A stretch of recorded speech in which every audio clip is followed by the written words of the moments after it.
We begin this morning with that violent outburst of tornadoes that ripped through parts of the southern plains. Our Dave Price is in Norman, Oklahoma this morning to bring us up to date. Dave, good morning to you.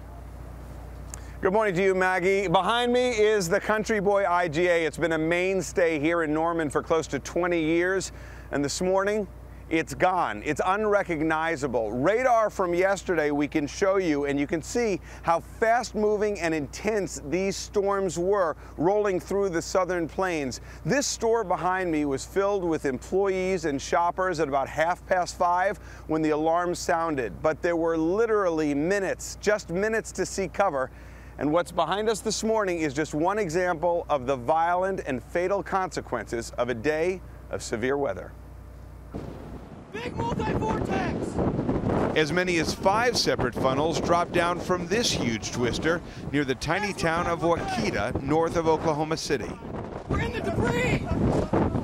There were at least 21 unconfirmed reports of tornadoes touching down across the state of Oklahoma. It was just a loud rushing sound, and then you heard limbs and things hitting the door, hitting other things outside. It was pretty terrifying in there. Twisters destroyed about 40 homes and damaged 40 others in Oklahoma City. 2 people were killed, including a young boy who was hit by debris. South of Oklahoma City, 3 more fatalities were reported in Tecumseh, where a tornado devastated that small town. Left of it here. And in Norman, Oklahoma, this Love's truck stop took a direct hit, but had a major miracle. My understanding is there were 75 to 80 people inside that Love store, and with some quick thinking of some employees, they were all huddled into a cooler and all walked out alive. Charlize Green is one of those who helped herd dozens of people into those coolers. It was really scary. I mean, the wind was like trying to pull the door off the latch. Janet White and her wheelchair-bound husband are among those who lived to tell their survivor's story. I don't know, everybody was crying. I said, just be praying, thank God.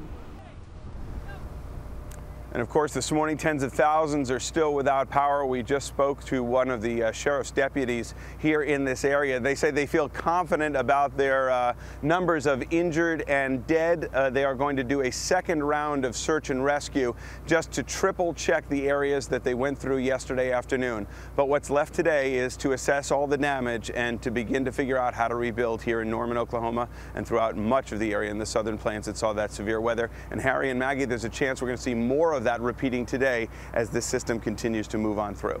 All right, but as you said, let's hope the number of casualties doesn't go up. Dave, thank you so much. We'll see you later in the program. You bet. A lot happens early on The Early Show, weekday mornings on CBS.